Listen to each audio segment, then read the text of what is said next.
As you remember last week, we looked at Genesis chapter 32. And there we saw,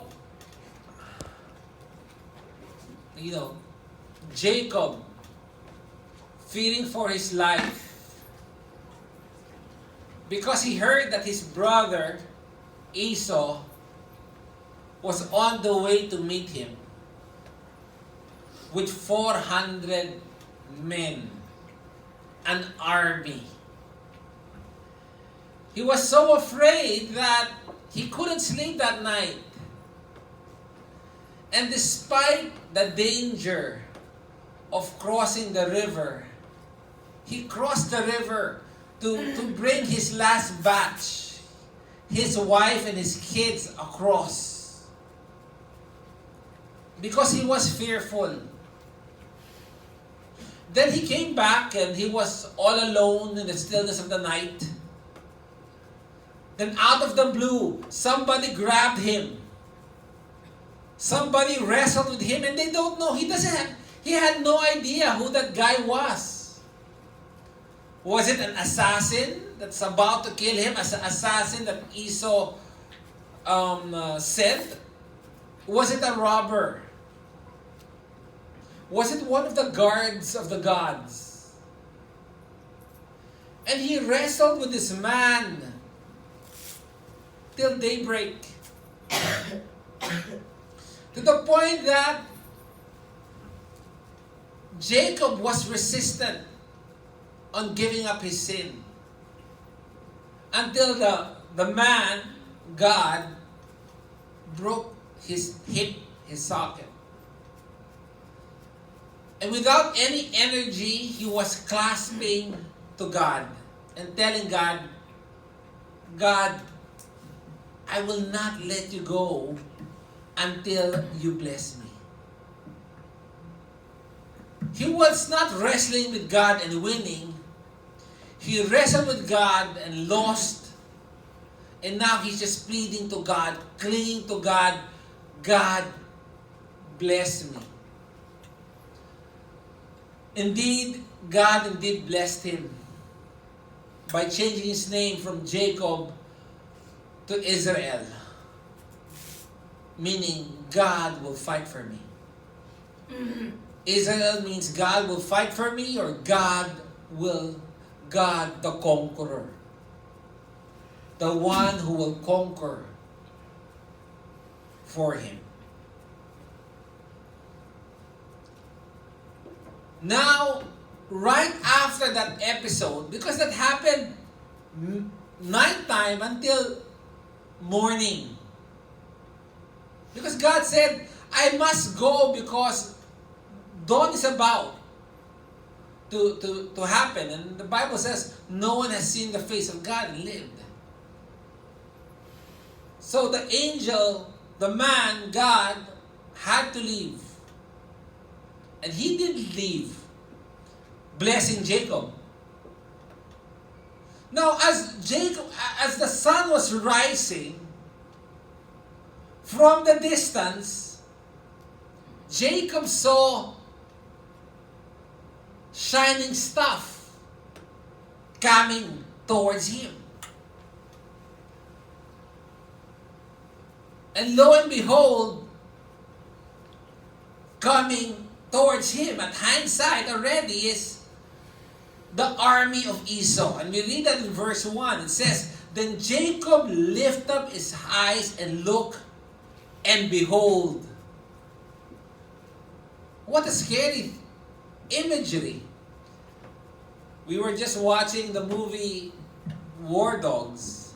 And there was a scene there wherein they were trying to cross into Iraq, and there was a death triangle, and indeed there was, from a distance, there was a sparkle, and as that sparkle comes closer, it was a jeep with some militia shooting at them, and they were running for their dear life. It's like you in a small town that's about to be invaded by an army that for sure will overwhelm you. You have no armies with you. You only have your family and your sheep. And there, 400 an army approaching you. Just right after you wrestled with a man that gave you a limp. So, as I was mentioning, wrestling for 5 minutes is exhausting. Resting for the whole night it will sap you of your every energy. And now, after you wrestled, you look up and you see now the army of Esau.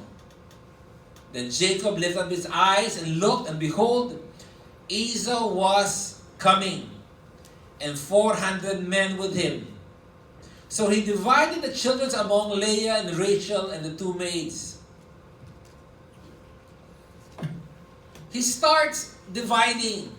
You remember, when he first heard the news that Esau was coming, he divided his property, if you remember that, into 3 groups.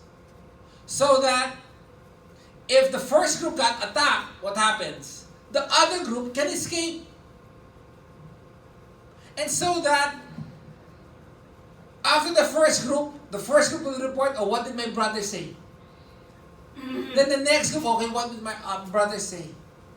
He was doing that, fearing Esau will still be angry, so he was sending gifts to appease him. Yet, despite God assuring him that I will fight for you, I will conquer your battles, thus you will be called now Israel.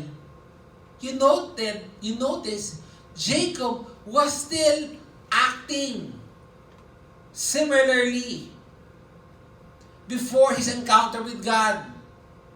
And you will note in this passage, Genesis chapter 33, Jacob moving in and out, trusting God and not trusting God. The title of the message is Never Give Up. Verse 2, it says, he put the maids and their children in front, and Leah and her children's next, Rachel and Joseph last. Note, Jacob was planning in the same way as he planned before his meeting with God. And meaning what? He was planning out of fear.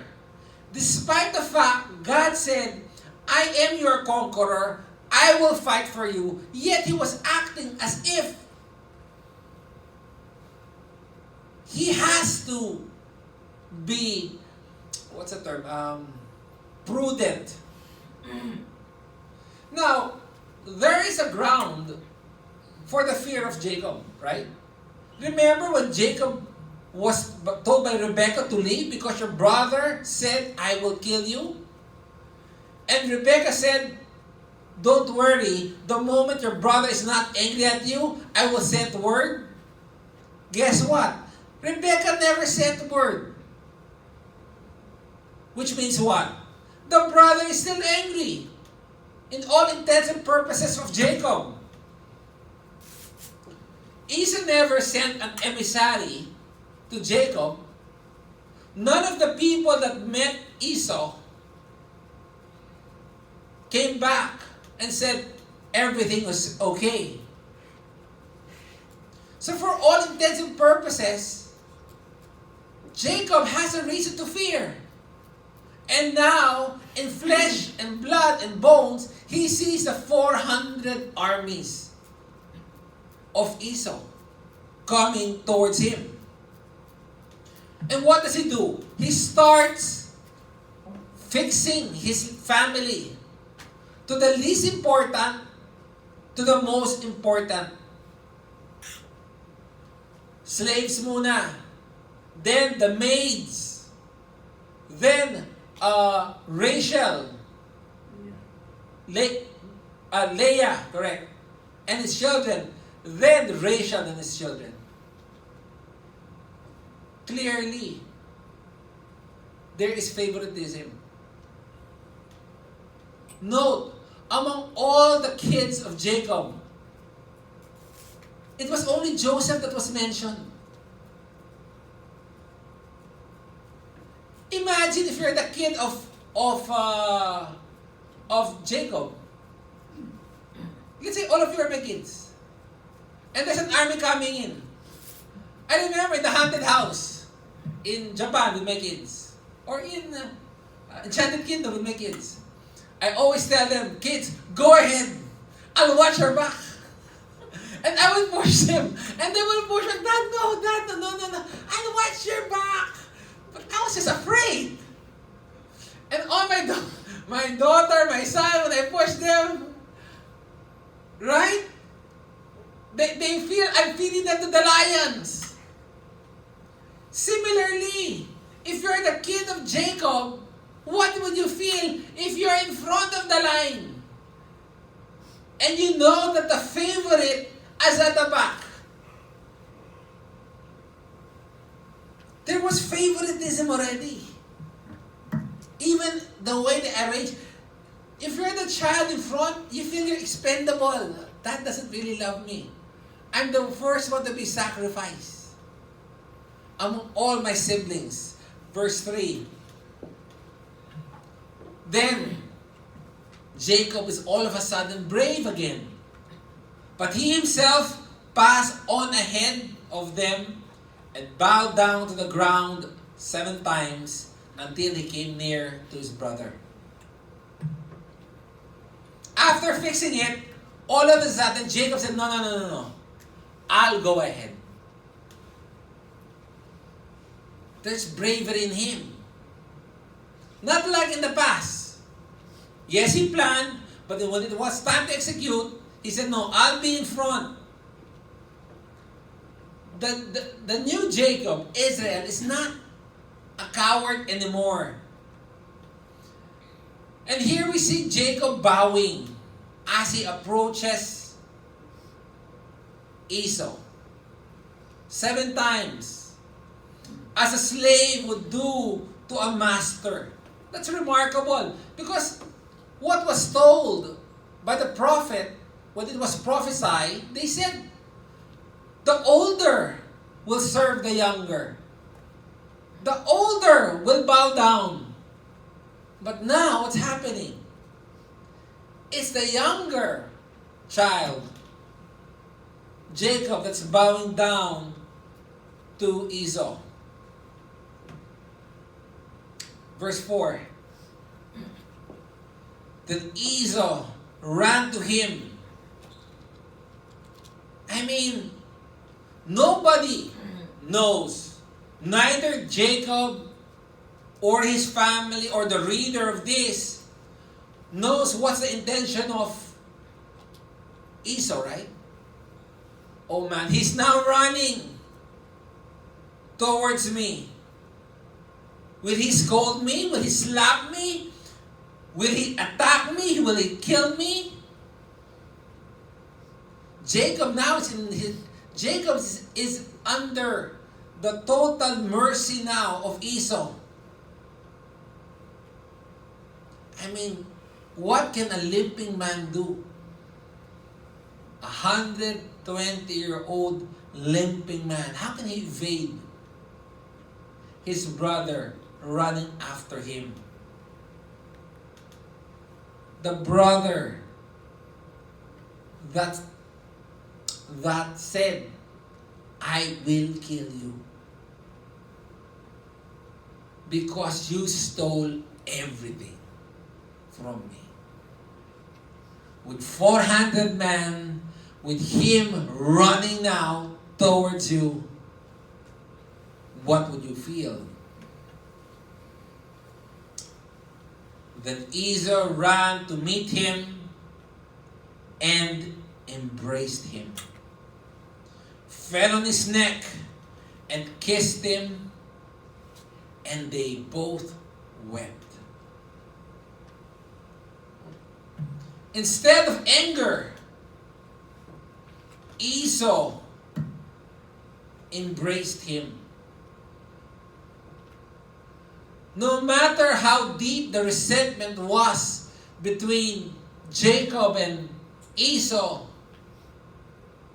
clearly God not only worked in the life of Jacob, He also worked in the life of Esau. 20 years of not talking to each other because you're guilty of stealing. You're not the victim. You're the predator.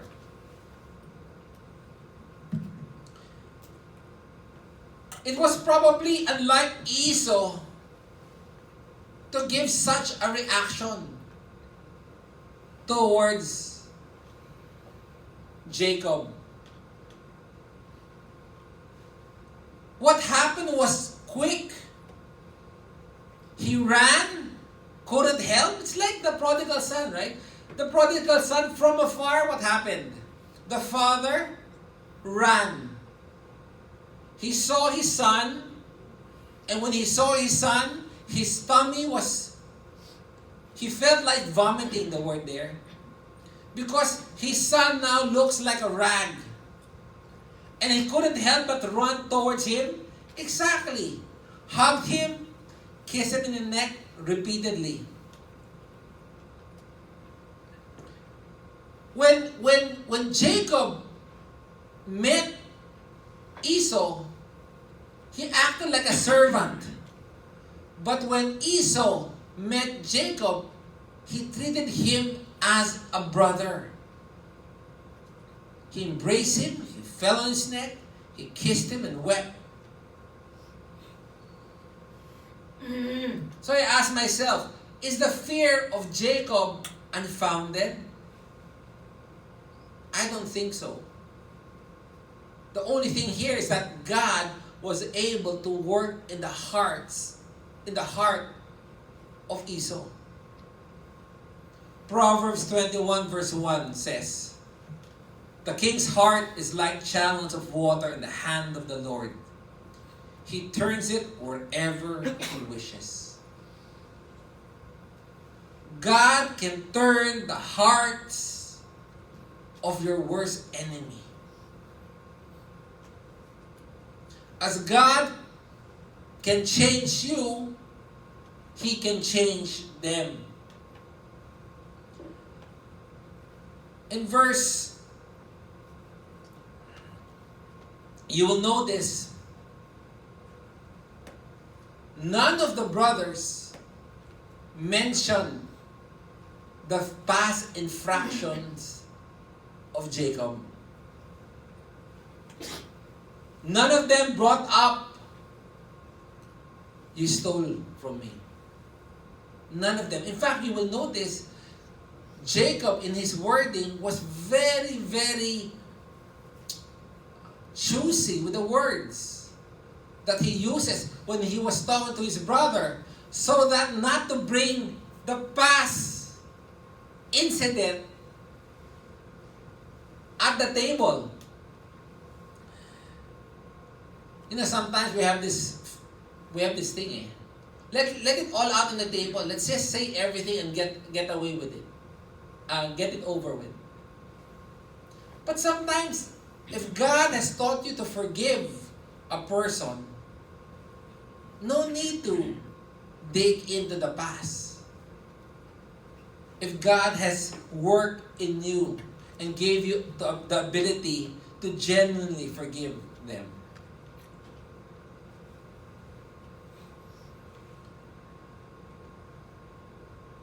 Go to Psalm 34, please.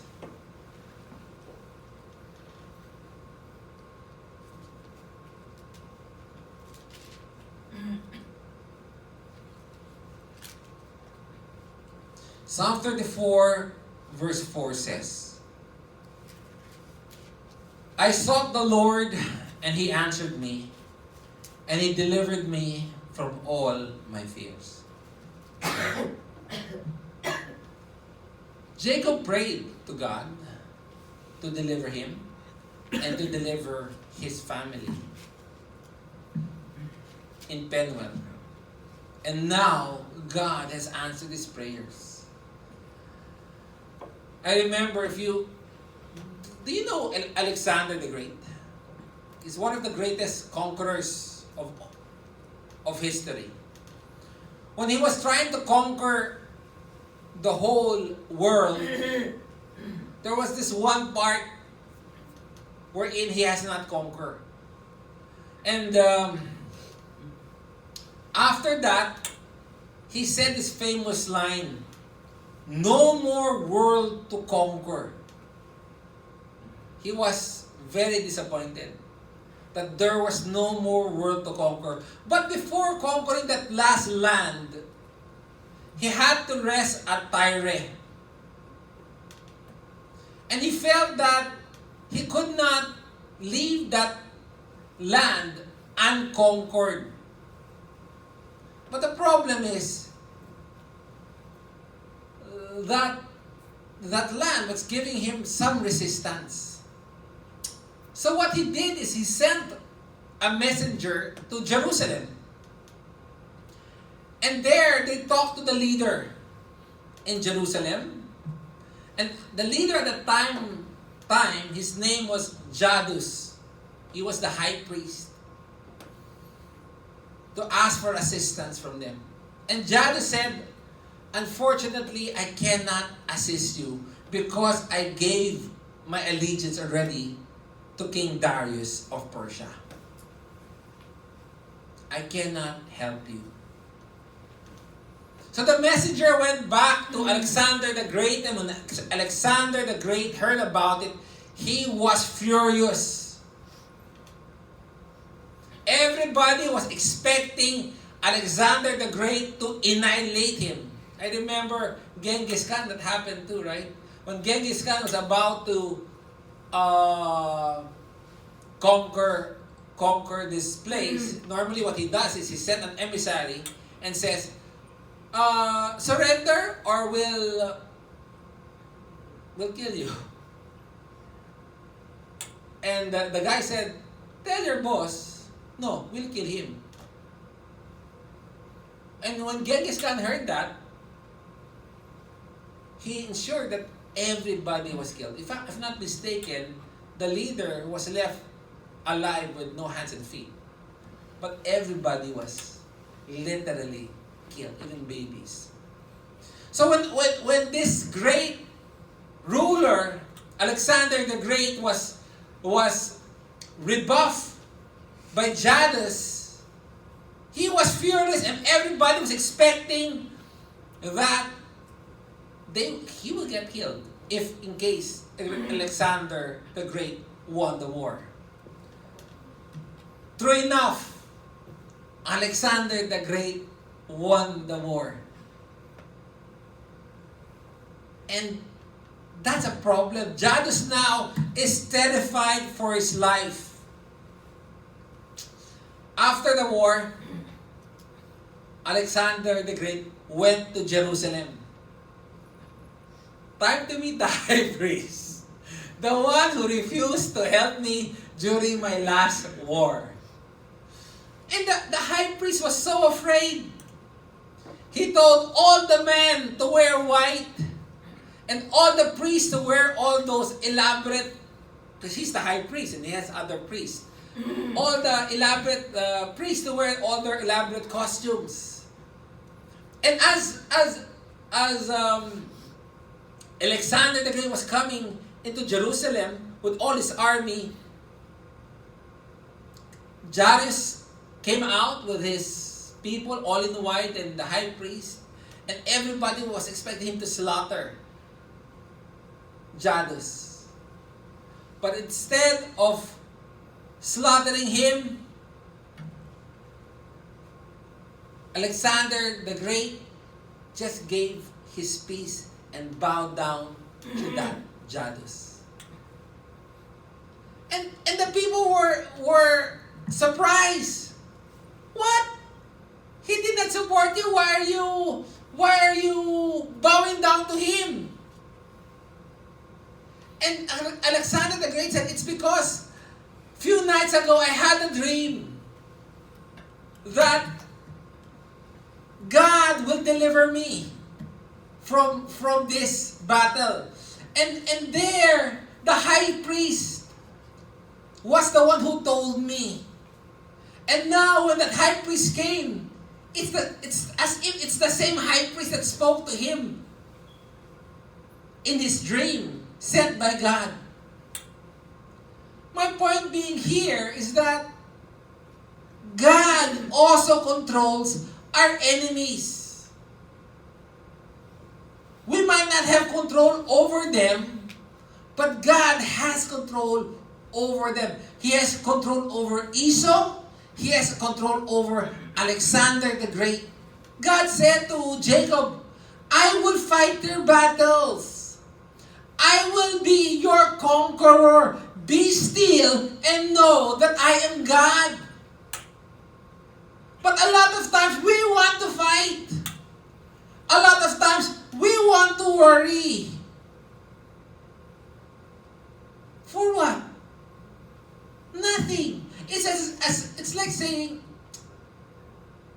we don't really trust God that you can really protect me.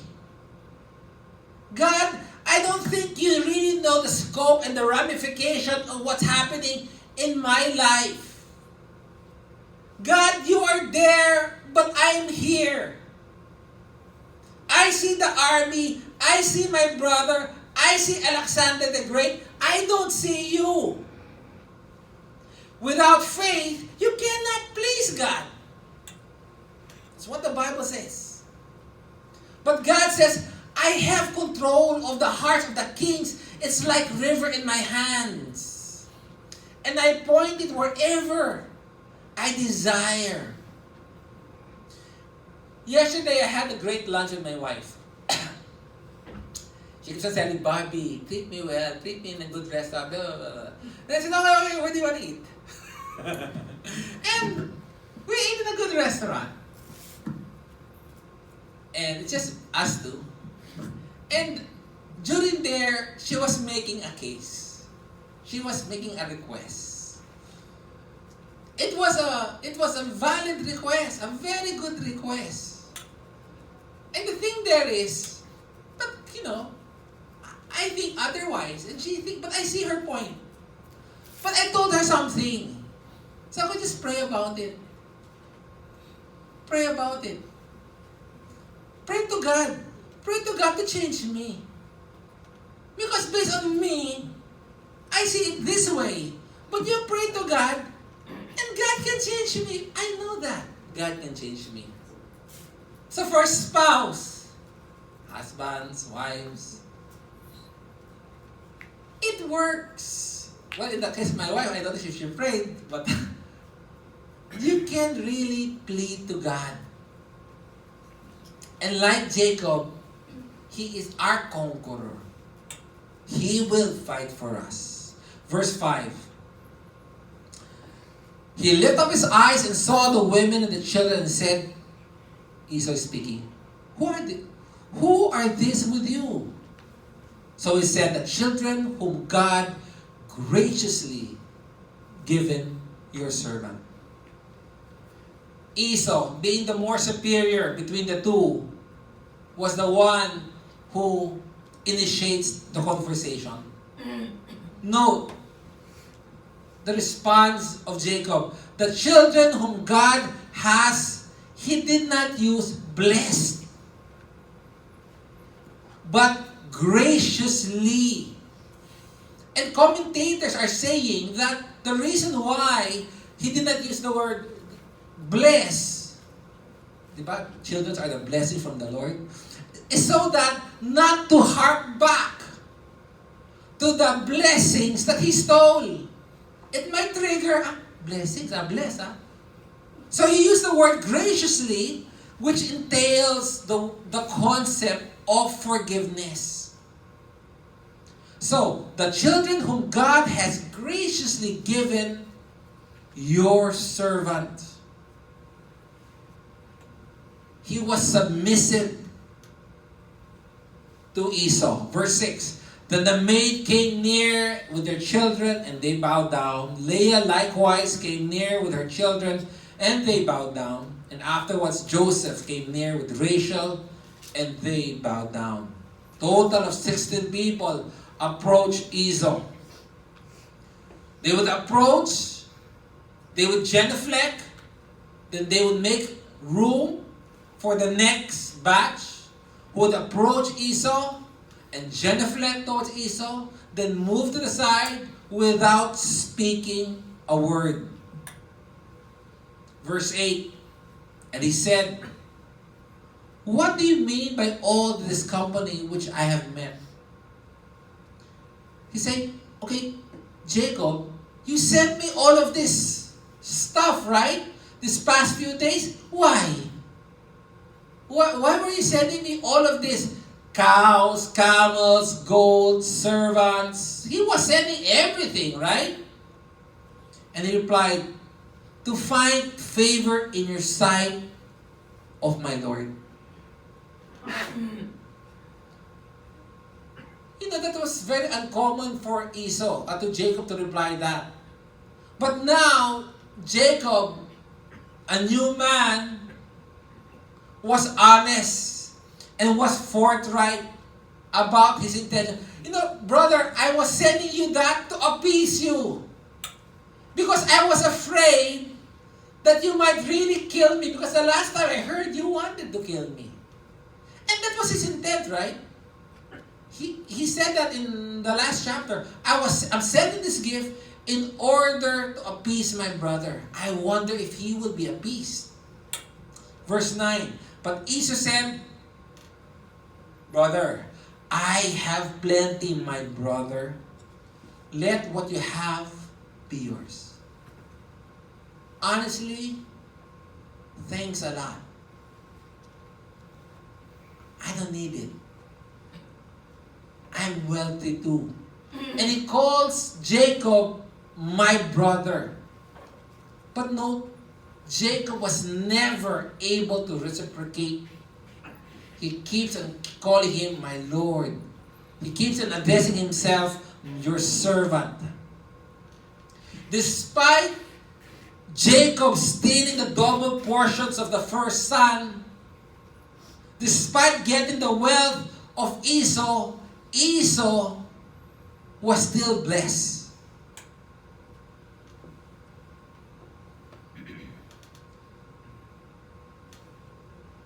All that Esau wanted now is just to restore the relationship between the brothers.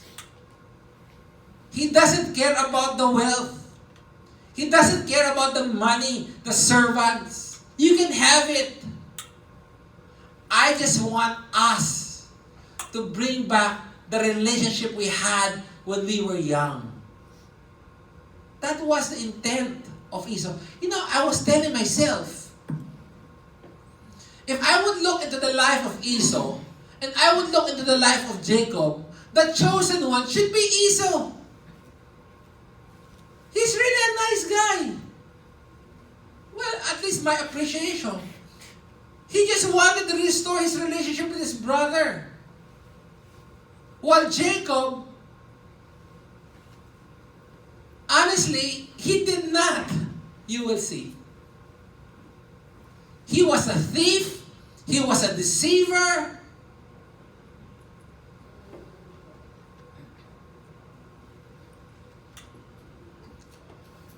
Verse 10. By the way, when Esau said, "I have plenty, my brothers, let what you have be yours," what Jacob is saying is, the money that you stole from me, keep it. He was trying to return the blessing, the double portion, and more. And Esau said, no, brother, keep it. I'm okay.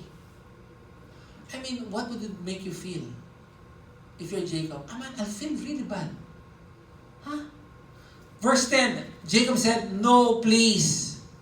If now I have found favor in your sight, then take my present from my hand. For I have seen your face as one sees the face of God, and you have received me favorably." I realized something. If one has genuinely changed their relationship with God, their relationship with man will change. You cannot say that you are at peace with God, yet at war with men. A changed man will live differently. Matthew 5:23 and 24. Therefore, if you are presenting your offering at the altar and there remember your brother has something against you, leave your offering there before the altar and go. First, be reconciled to your brother and then come and present your offerings. 1 John 4:20 says, if anyone says, I love God and hates his brother, guess what? He is a liar. For the one who does not love his brothers whom he has seen cannot love God whom he has not seen.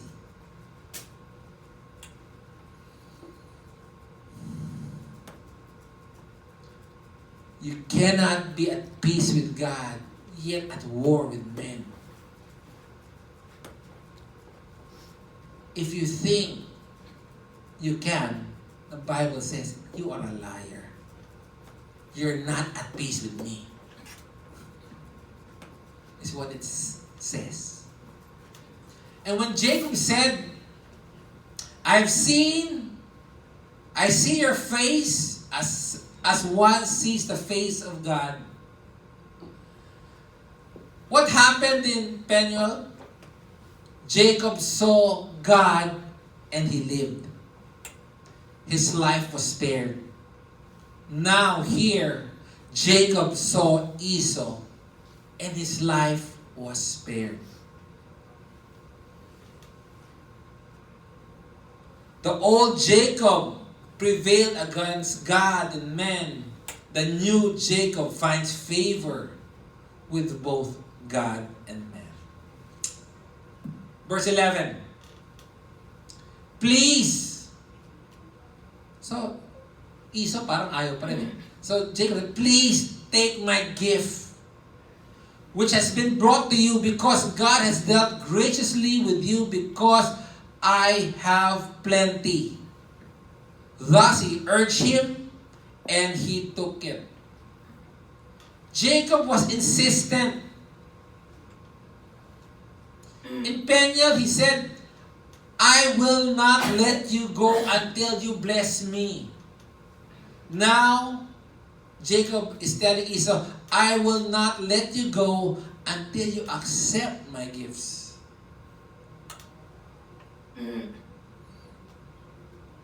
In a sense, he just wanted to return the blessings that he stole. He was trying to repay Esau for the things that he's done. He insisted, he urged, which means he passionately persuaded his brother. Now, you ask yourself, why? Why was he insistent? I submit, because he still fears Esau.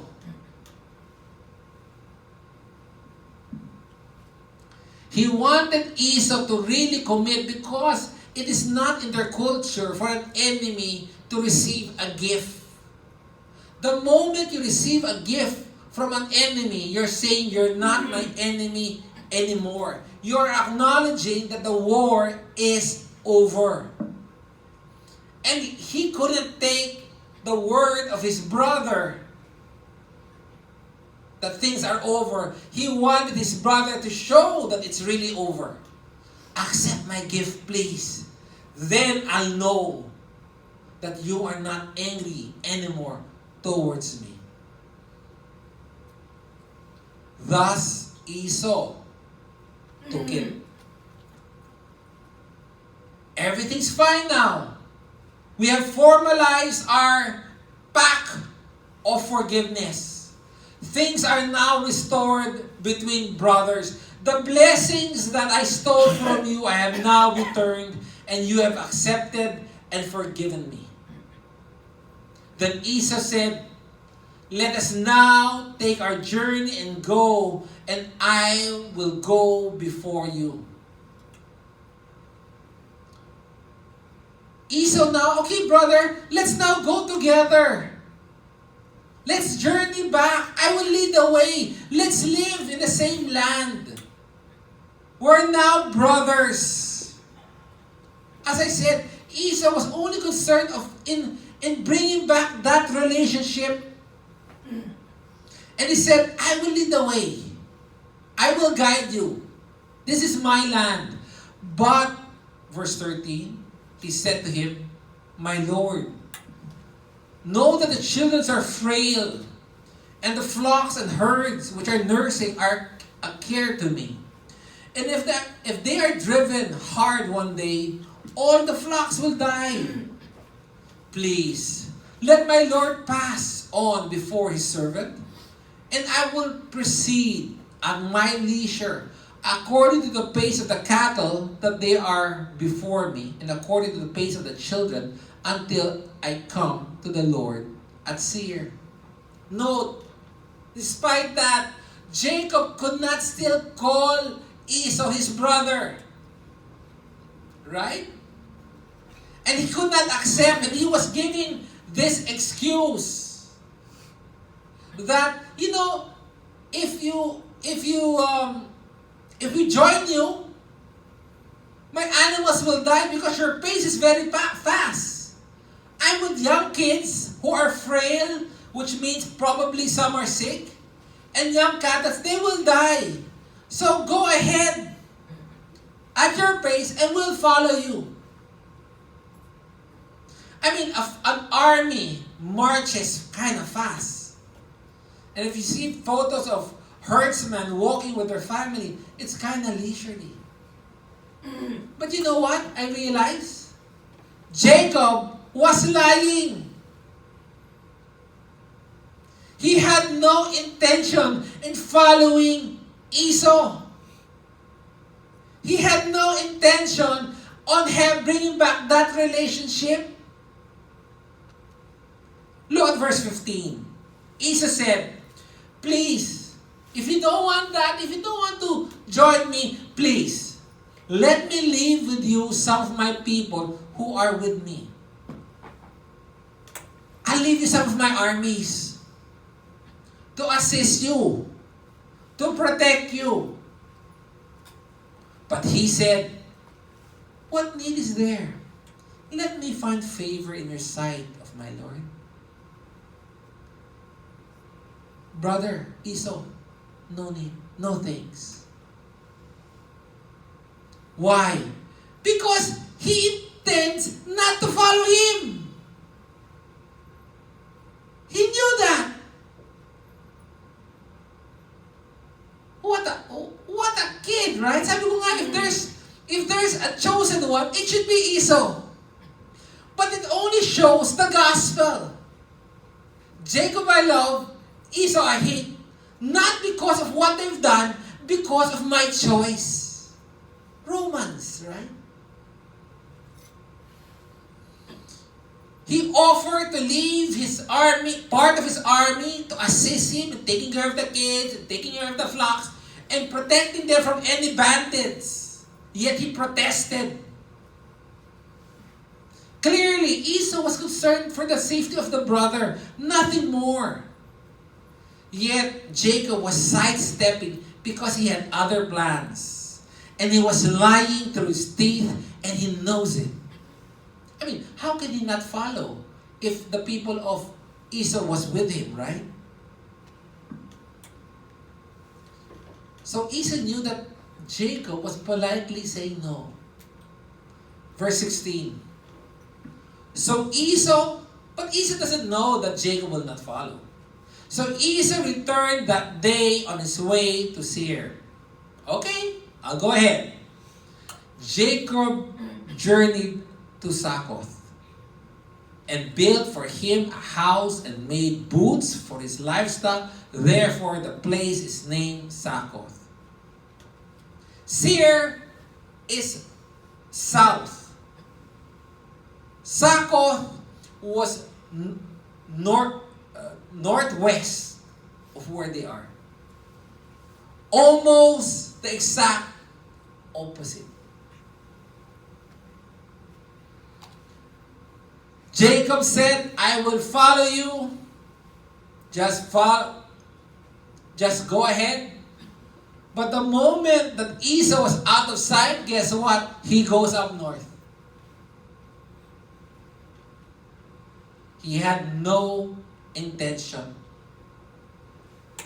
And I was asking myself, if I was Esau, arriving at Seir, 1 day after, 2 days after, 3 days after, he's funny.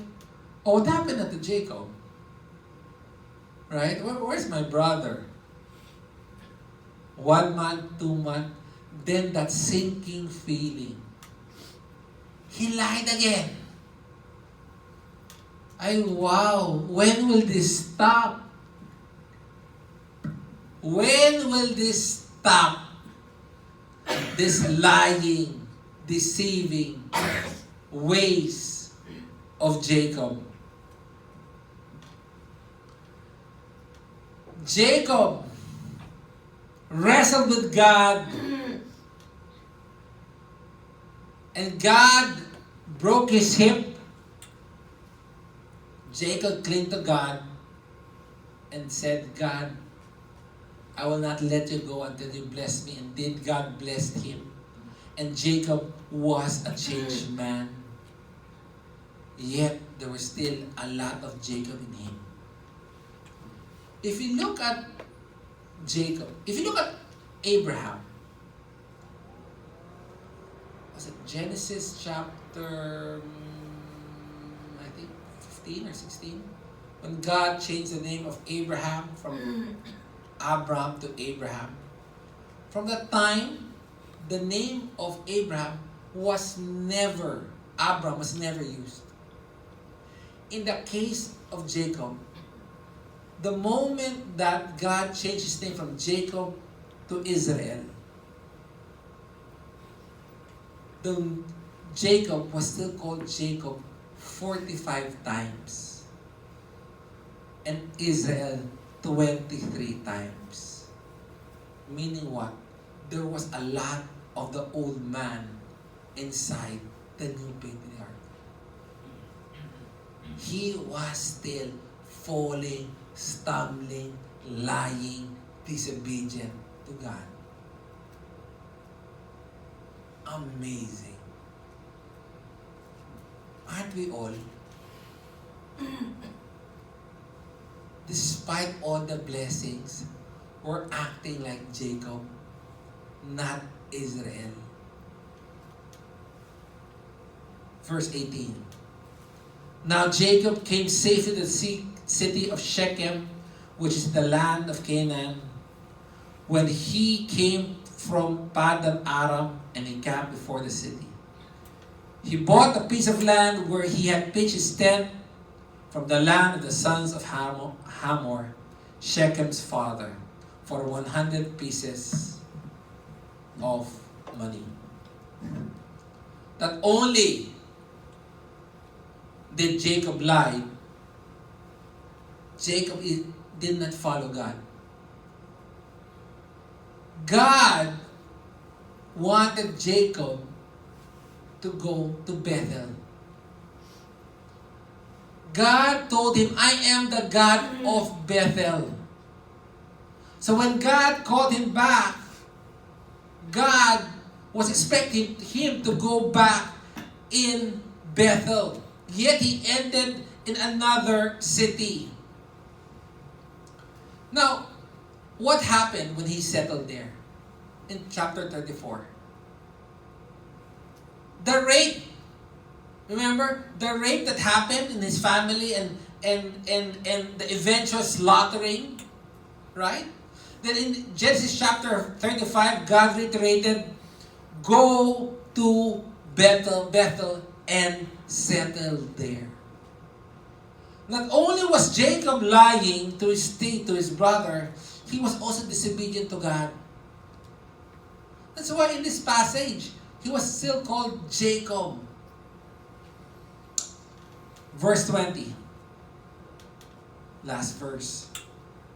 Then he erected there an altar and called it El Elohi Israel, God, the mighty one of Israel. God, the conqueror, the mighty one. I asked myself, what is that? What is that with Jacob? There will be a time in our life when we will be like Jacob. We will be believers. We are believers. Yet, we will still fall. We know that to be true. And there will be seasons in our life that we will fall a lot. We will be lying through our teeth. We will be acting as if we are not a child of God. And we will be disappointed with ourselves. We will be frustrated. And for some of us, we might give up and just go our separate ways and forget Christianity. I really cannot do it. But I realize, like Jacob, our sins should not stop us from pursuing and worshiping God. That's the wrong path. When you're frustrated, don't run away to God. Run still to God. Because if you run away from God, guess what? It's worse. Jacob here, despite him lying and disobeying, was still worshiping God. That's why the title of this passage is Never Give Up.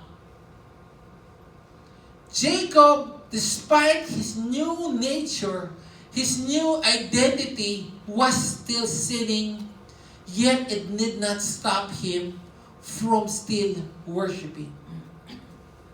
And I believe maybe some of us is in that state. We are frustrated. Why, Lord? Why am I still like this? I keep on doing the same sin. I keep on doing that. And you slowly slide. You slowly stop doing the discipline. You slowly stop attending Bible study. You slowly stop reading your Bible. You slowly stop attending worship. All of a sudden, your songs of praise is just a routine. Don't stop. Don't stop worshiping still God. And remember my D group members. We met yesterday and I was telling them, we have this Bible reading and I do it with my family. We have to post every day our Bible reading. And I post every day.